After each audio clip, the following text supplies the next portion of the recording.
Hi everyone, अब बात करने वाले हैं लारावेल के अंदर वन टू वन रिलेशनशिप के बारे में। बट उससे पहले हमें ये पता होना चाहिए कि लारावेल के अंदर रिलेशनशिप होते क्या है, मुझे कितने टाइप के होते हैं। उसके बाद बात करेंगे वन टू वन रिलेशनशिप के बारे में, कुछ एग्जांपल देखेंगे, इंटरव्यू क्वेश्चन भी डिस्कस करने वाले हैं। एक चीज मैं आपको पहले ही बता देता हूँ, लारावेल के अंदर 4 टाइप के रिलेशनशिप्स होते हैं। अगर आप लोग ये वन टू वन वाला रिलेशनशिप समझ लेते हो तो बचे हुए जो 3 टाइप है ना, वो आप लोग आराम से समझ पाओगे लारावेल रिलेशनशिप के। ये लारावेल 11 की हमारी प्लेलिस्ट है जो आपकी डेफिनेटली हेल्प करने वाली है लारावेल की जॉब में, प्रोजेक्ट में, इंटरव्यूज में। सो पूरी प्लेलिस्ट देखना, लिंक मैंने डिस्क्रिप्शन बॉक्स में डाल दिया। ऑलराइट, अच्छा एक चीज मैं आपको और बता देता हूँ रिलेशनशिप्स को समझने से पहले कि जब भी हम लोग डेटाबेस में टेबल्स की फॉर्म में डाटा को स्टोर करते हैं ना, तो 2 टेबल के अंदर या फिर 2 से ज्यादा टेबल्स के अंदर रिलेटेड इंफॉर्मेशन या फिर रिलेटेड डाटा स्टोर करा जाता है। जैसे कि मैं आपको एग्जांपल बताता हूँ, मान लो आप लोग एक ई कॉमर्स एप्लीकेशन पे काम कर रहे हो, जैसे कि अमेजन है, फ्लिपकार्ट है, स्नैपडील है, ऐसी किसी एप्लीकेशन के ऊपर, और वहां पे ऑब्वियसली प्रोडक्ट सेल करे जाते हैं, राइट। तो एक टेबल आपको यहाँ पे मिलेगी सेलर्स की, यानी कि जो प्रोडक्ट को सेल करते हैं, और एक मिलेगी आपको प्रोडक्ट की, यानी कि जो हमारे प्रोडक्ट्स हैं। अब इन प्रोडक्ट्स को कोई तो सेल कर रहा होगा ना, कौन सेल कर रहा होगा? डेफिनेटली ये सेलर्स। तो अब यहाँ पे 2 टेबल बन गए, एक सेलर वाली, एक प्रोडक्ट वाली। बट हमें ये कैसे पता चलेगा कि कौन से प्रोडक्ट को कौन सा सेलर सेल कर रहा है? तो इस चीज के लिए हम लोग क्या करते हैं, यहाँ पे देखो 2 सेलर है हमारे पास, एक अनिल एक सैम। तो यहाँ पे वैसे डायरेक्टली कहीं लिखा नहीं हुआ कि अनिल कौन से प्रोडक्ट को सेल कर रहा है और सैम कौन से प्रोडक्ट को सेल कर रहा है। बट यहाँ पे आप एक चीज देखो, सेलर आईडी दी हुई है, यानी कि इस टेबल की यूजर्स की आईडी, यानी कि सेलर्स की आईडी। तो जो ये यूजर आईडी 1 है, तो वो किस किस को सेल कर रहा है? आईफोन को और ओप्पो को। तो जो एप्पल वाला प्रोडक्ट है आईफोन, और जो ओप्पो है, उसको सेलर आईडी 1 वाला बंदा सेल कर रहा है, यानी कि अनिल सेल कर रहा है। और सैम कौन सा प्रोडक्ट सेल कर रहा है? जिसकी आईडी 2 है। यहाँ पे सेलर की आईडी 2 किसकी है? यहाँ पे सैमसंग, यानी कि सैम किसके मोबाइल सेल कर रहा है? सैमसंग वाला। ये चीज समझ में आ गई? तो आप यहाँ पे देख पा रहे हो कि यहाँ पे इंफॉर्मेशन रिलेटेड है। यहाँ पे सेलर्स की डिटेल है, और यहाँ पे उस चीज की डिटेल है जो सेलर्स सेल कर रहे हैं, यानी कि प्रोडक्ट की, उनकी सेलर की आईडी के साथ में। सो रिलेशनशिप्स के अंदर बेसिकली यही होता है कि हम लोग 2 टेबल से डाटा को उठाते हैं किसी आईडी के बेस पे, नाम के बेस पे, बट वो डाटा रिलेटेड होना चाहिए, रिलेटिव होना चाहिए। ठीक है, तो यहाँ पे एक और एग्जांपल देके मैं आपको समझाता हूँ। अगर आप लोग डेफिनेशन की बात करते हो तो मैं आपको एक बार डेफिनेशन भी बता देता हूँ। और लारावेल के अंदर रिलेशनशिप्स को बोला जाता है इलोकेंट रिलेशनशिप।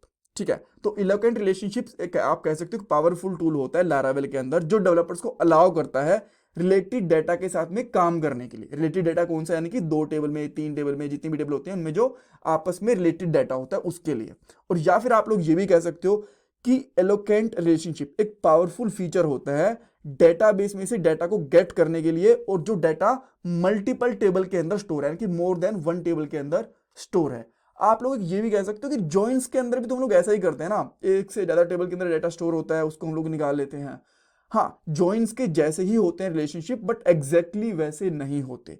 जब जॉइंस यूज करते हैं तो हमारे पास फ्लेक्सिबिलिटी थोड़ी सी ज्यादा होती है, यहाँ पे फ्लेक्सिबिलिटी थोड़ी सी कम होती है। बट ये थोड़ा डेटाबेस में से डाटा को इजीली गेट कर पाते हैं और उनको इजीली रिलेट कर पाते हैं। तो यहाँ पे हमारे पास काम कम होता है और फ्लेक्सिबिलिटी भी थोड़ी कम होती है। बट जो जॉइंट्स होते हैं वहाँ पे हमें थोड़ा सा काम एक्स्ट्रा करना पड़ता है, बट फ्लेक्सिबिलिटी वहाँ पे ज़्यादा होती है। जॉइंट्स के बारे में बाद में बात करेंगे, अभी रिलेशनशिप्स के बारे में बात करते हैं।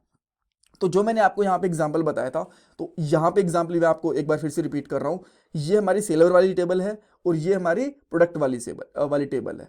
तो यहाँ पे आप देख पा रहे हो जो अनिल है, इसकी आईडी है यहाँ पे 11। तो 11 की जो आईडी है वो सैमसंग को, यहाँ पे सैमसंग वाले मोबाइल को सेल कर रहा है। जो सैम है उसकी आईडी है 12, तो आईफोन को सेल कर रहा है। इस तरीके से हमारे पास इन 2 टेबल के बीच में रिलेशनशिप है, और किसके बिहाफ पे है? वो सेलर आईडी और आईडी के बिहाफ पे। ठीक है, तो जब अब हमें करना क्या है, पॉइंट ये बनता है कि ठीक है 2 टेबल के अंदर रिलेटेड डाटा है, बट इस पे करना क्या है? जब हम लोग सेलर का डाटा निकालेंगे ना, तो उसके साथ साथ हमें उसके प्रोडक्ट का डाटा भी चाहिए। ठीक है, तो यही होता है रिलेशनशिप, कि एक टेबल में से डाटा निकाला, दूसरे में से जो उसका रिलेटेड डाटा होता है वो अपने आप निकल के आ गया। ठीक है, ये तो हो गया रिलेशनशिप। अब इसके अंदर जो मेन क्वेश्चन आता है वो आता है कि वन टू वन रिलेशनशिप क्या होता है? वन टू वन रिलेशनशिप का सिंपल सा मतलब ये होता है कि दोनों टेबल के अंदर जो रो है, मान लो ये वाली एक रो है, इसका जो डाटा होगा ना वो वहां पे एक ही रो के साथ रिलेट करेगा। ऐसा नहीं कर सकता कि जो ये आईडी 11 है, यहाँ पे ये एक प्रोडक्ट भी सेल कर रहा है, 2 भी कर रहा है, 3 भी कर रहा है, जी नहीं। जो इसकी एक रो होगी वो उसकी दूसरी टेबल की एक रो के साथ ही कनेक्टेड होगी। इसको बोलते हैं हम लोग 1 to 1। अब 1 to एक मैनी रिलेशनशिप भी होता है जो दूसरा टाइप होता है, तीसरा होता है मैनी टू वन और चौथा होता है मैनी टू मैनी। तो जो 1 to मैनी होता है उसके अंदर बेसिकली क्या होता है कि इसके अंदर जो एक रो होगी वो दूसरी टेबल के अंदर मल्टीपल रो से कनेक्टेड होगी, और मैनी टू वन क्या होता है कि इसके अंदर जो मल्टीपल रो होंगी वो दूसरी टेबल के अंदर एक रो से कनेक्टेड होंगी। और मैनी टू मैनी का मतलब ये होता है कि इसकी मल्टीपल रोज होंगी यहाँ पे मल्टीपल दूसरी टेबल की रोज के साथ कनेक्टेड होंगी। तो डोंट वेरी, बाकी सबके बारे में हम लोग अलग से एक एक करके पार्ट लेके आएंगे, उनके बारे में बात करेंगे। अभी पॉइंट ये है कि 1 to 1 रिलेशनशिप में जो इसकी एक रो होगी ना इस टेबल की, ये वाली मान लो ID 11 है, तो यहाँ पे एक के साथ ही कनेक्टेड होगी। बट अगर आप यहाँ पे एक क्वेश्चन और भी बोल सकते हो, अगर एक से ज्यादा के साथ कनेक्टेड है तो सिंपल सी बात यह है कि डेटा एक का ही बाहर आएगा। जैसे कि मैं आप एग्जांपल यहाँ पे दिखाता हूँ आपको, जो अनिल है ना इसकी ID 1 है, बट यहाँ पे ID 2 बार स्टोर है, सेलर की ID 1 इसके साथ भी और सेकंड के साथ भी।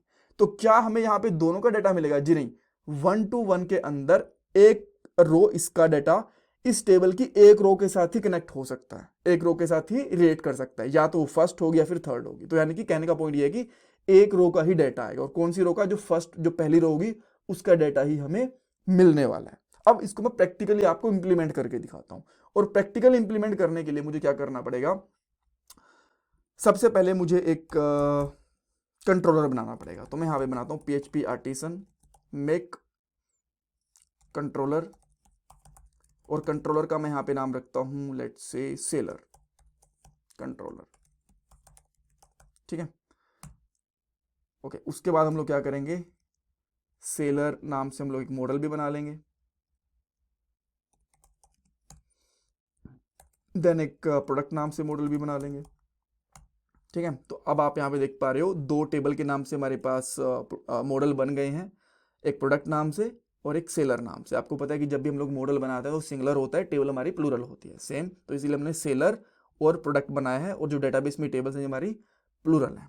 ठीक है, अब इसको हम लोग क्या करते हैं, एक लिंक एक बार के लिए सेलर के अंदर एक फंक्शन बनाते हैं, उसका राउट बनाने की कोशिश करते हैं। तो सिंपली मैं यहाँ पे करता हूँ गेट डेटा कर देता हूँ इस फंक्शन का नाम। ठीक है, या फिर मैं यहाँ पे सिंपली कर लेता हूँ लिस्ट कर लेता हूँ। ठीक है, उनकी लिस्ट आ रही है हमारे पास डेटा की, इस तरीके से एक फंक्शन बना लिया, और ये रिटर्न करेगा अभी के लिए जस्ट सिंपल कुछ भी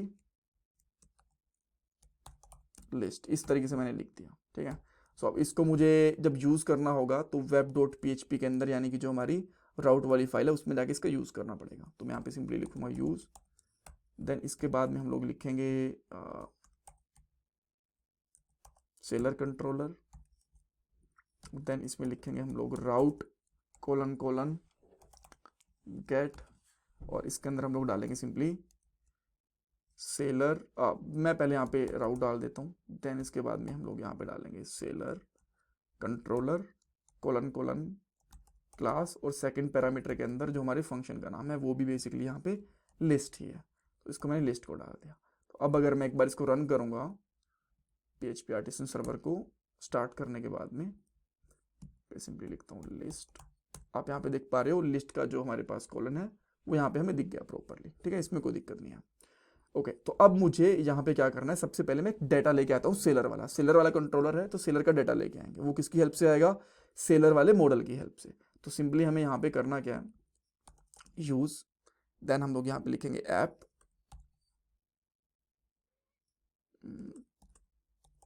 मॉडल्स, देन इसके बाद लिखेंगे सेलर, इस तरीके से। ठीक है, देन यहाँ पे सिंपली हम लोग क्या रिटर्न कर सकते हैं? Seller colon colon all. तो जितना भी सेलर का डाटा है वो हमें यहाँ पे उठ के दिख जाएगा। एक बार के लिए ट्राई कर लेते हैं। आप यहाँ पे देख पा रहे हो दो डाटा है हमारे पास, दोनों के दोनों आ गए। तो अब मैं यहाँ पे चाहता हूँ कि मैं सिंगल ID का डाटा लूँगा एक बार के लिए। तो मैंने यहाँ पे ID 1 का डाटा लिया। तो जैसे मैंने ID 1 का डाटा लिया तो यहाँ पे क्या आ गया? 1 यूज़र का डाटा आ गया यहाँ पे। ठीक है, तो अब ये जो डाटा आया है ये हमारा सेलर वाली टेबल में से है, बट मैं चाहता हूँ कि जो इसका रिलेटेड डाटा है प्रोडक्ट में वो भी निकल के आ जाए। तो वो कैसे आ सकता है? सिंपली आपको क्या करना पड़ेगा? पहले सेलर वाले मॉडल में जाना पड़ेगा। ठीक है, देन यहाँ पे एक फंक्शन बना हुआ, आप उस फंक्शन का नाम कुछ भी रख सकते हो। मैं इसका फंक्शन का नाम रख लेता हूँ प्रोडक्ट, P स्मॉल कर लेता हूँ बिकॉज ये फंक्शन का नाम है प्रोडक्ट डाटा, इस तरीके से। राइट, और यहाँ पे आपको बनाना है 1 to 1 रिलेशनशिप। और 1 to 1 रिलेशनशिप के लिए आप सिंपली क्या करते हो, डॉलर दिस, देन यहाँ पे लिखोगे हैज 1, इस तरीके से लिखना है आपको। और यहाँ पे जिस भी मॉडल के साथ आप इसको कनेक्ट करना चाहते हो, तो हमारे पास यहाँ पे कौन सा मॉडल है, प्रोडक्ट वाला, तो सिंपली आपको यहाँ पे लिखना है ऐप मॉडल्स, उसके बाद में प्रोडक्ट, ठीक है, देन यहाँ पे सेलर। अच्छा ये काफ़ी है अभी के लिए, ठीक है। देन अब हम लोग यहाँ पे चेक करते हैं कुछ डाटा हमारे पास आया कि नहीं आया। सो अब यहाँ से डाटा उठ के आ जाएगा, मैं आपको दिखाता हूँ कैसे। मैंने इसको रिफ्रेश करा, तो अब आप चेक करोगे ना। अच्छा ये हम लोगों ने यूज़ तो करा नहीं, बस फंक्शन बना के छोड़ दिया, बट इसको यूज़ नहीं करा। तो आपको सिंपली यहाँ पे क्या करना है, इस तरीके से जिसका फंक्शन है ना वो इसको यूज़ करना है, और इसको एज अ प्रॉपर्टी यूज़ करना है, इसको फंक्शन नहीं बनाना। देन आप यहाँ पे चेक करोगे कि अब ना यहाँ पे प्राइस भी आ गया, देखो आईफोन का प्राइस भी आ गया और जो एप्पल है वो भी आ गया। तो जो 1 था यहाँ पे, यूज़र 1 था, क्या नाम था उसका, अनिल, और इसकी आईडी किसको सेल कर रही थी, आईफोन को और ओप्पो को। बट आप यहाँ पे देखोगे कि आईफोन आया, ओप्पो नहीं आया। रीज़न क्यों, क्योंकि एक टाइम पे एक रो दूसरी टेबल की एक रो के साथ ही कनेक्ट करेगी, ठीक है, तो इसलिए यहाँ पे आ गया। अगर मैं यहाँ पे पास कर देता हूँ लेट से 2, ठीक है, तो 2 जो यूज़र है सैम, इसकी आईडी ये किसको कनेक्ट कर रही है, यहाँ पे सैमसंग को। यहाँ पे आप देख पा रहे हो आईडी 2 है सैमसंग को, ठीक है। देन मैं यहाँ पे रिफ्रेश करूंगा तो आप यहाँ पे देख पा रहे हो सैमसंग का डाटा हमारे पास आ गया, परफेक्ट। ओके, सो ये डाटा मिल गया। अब आपके पास एक डेफिनेटली क्वेश्चन आना चाहिए कि इस टेबल को पता कैसे चला, जो ये सेलर था ना, कि जो इस टेबल के अंदर डाटा है कौन से वाला डाटा दिखाना है, ये वाला, फर्स्ट वाला, सेकंड वाला, थर्ड वाला, और इसको कैसे पता कि सेलर आईडी के अंदर ही आईडी रखी हुई है। देखो ये लारावेल के अंदर डिफॉल्ट फंक्शनैलिटी होती है कि जो इस टेबल का नाम होगा ना उसका प्लूरल हटा दो यहां से, यानी कि एस हटा दो, या फिर आप कह सकते हो कि जो हमारा यहाँ पे मॉडल है वो अंडरस्कोर आईडी, तो अंडरस्कोर आईडी हमारी इसके अंदर बनती है, इसकी आईडी के साथ मैच होगी कौन सी आईडी, जो मैंने यहाँ पे पास करी है। तो जैसे मैंने यहाँ पे 2 पास करी, तो वो प्रोडक्ट वाली टेबल के अंदर, प्रोडक्ट वाली टेबल के अंदर सेलर अंडरस्कोर आईडी के अंदर जाके किसको ढूंढेगी, 2 आईडी को, जैसे कि यहाँ पे, ठीक है। अगर मैं यहाँ पे आईडी मान को एक बार के लिए 3 कर देता हूँ और यहाँ पे 1 ढूंढता हूँ, तो किसको ढूंढेगा, ये ओप्पो वाले को ढूंढेगा, बिकॉज आईडी अब यहाँ पे है। अब मैं यहाँ पे इसको रिफ्रेश करता हूँ और अब आप देखोगे यहाँ पे ओप्पो आ गया, ठीक है। तो इससे ये भी प्रूफ होता है कि 1 to 1 ही चलता है। तो मैं इसको वापस से 1 कर देता हूँ और अब ये किसको निकालेगा, जो फर्स्ट वाला डेटा है उसको, आप यहाँ पे देख पा रहे हो, ठीक है। तो इसने क्या करता क्या करा, लारावेल फ्रेमवर्क ऐसा है कि वो अपने आप आइडेंटिफाई कर लेता है कि जो सेलर अंडरस्कोर आईडी रहेगी ना इस टेबल के अंदर, उसी से मुझे ये वाली आईडी मैच करनी है, ये वाली, ठीक है। अब एक क्वेश्चन ये आता है कि मान लो मेरी तो यहाँ पे सेलर आईडी है, चलो ठीक है, इस टेबल के साथ मैच करके, बट ये अगर कुछ और होता तो, जैसे कि यहाँ पे सेलर आईडी की जगह पे होता लेट्स से ओनर आईडी कर दो यहाँ पे, ठीक है, ओनर आईडी ये होता, तो ये कैसे निकालता, पहली चीज तो यहाँ पे आते इसको मिलता एरर। यहाँ पे आप देख पा रहे हो ये बता रहा है कि भाई सेलर आईडी तो उसकी मिली ही नहीं प्रोडक्ट वाली टेबल के अंदर, ठीक है, इसने यहाँ पे बता दिया सिंपली। तो अब इसके लिए करना क्या है, फिर इसके लिए सिंपली क्या करना होता है, इसको यहाँ पे बताना होता है सेकंड वाले के अंदर कि भाई कौन सी आईडी से मैच करना है। तो यहाँ पे हम लोग लिखेंगे ओनर अंडरस्कोर आईडी, तो अब ये ओनर वाली आईडी को मैच कर लेगा। अब आप यहाँ पे देख पा रहे हो, ठीक है। तो अगर बाय डिफॉल्ट आईडी मैच करते तो उठा लेता है, अदरवाइज अगर आपकी आईडी डिफरेंट है तो आपको वो यहाँ पे डिफाइन करनी पड़ती है, ठीक है। तो मैं यहाँ पे इसको हटा देता हूँ और वापस से जो आईडी है हमारी प्रोडक्ट वाली, इसको मैं मॉडिफाई कर देता हूँ, बेसिकली स्ट्रक्चर को, जो मैंने ओनर आईडी करी है ना इसको मैं फिर से कर देता हूँ सेलर आईडी।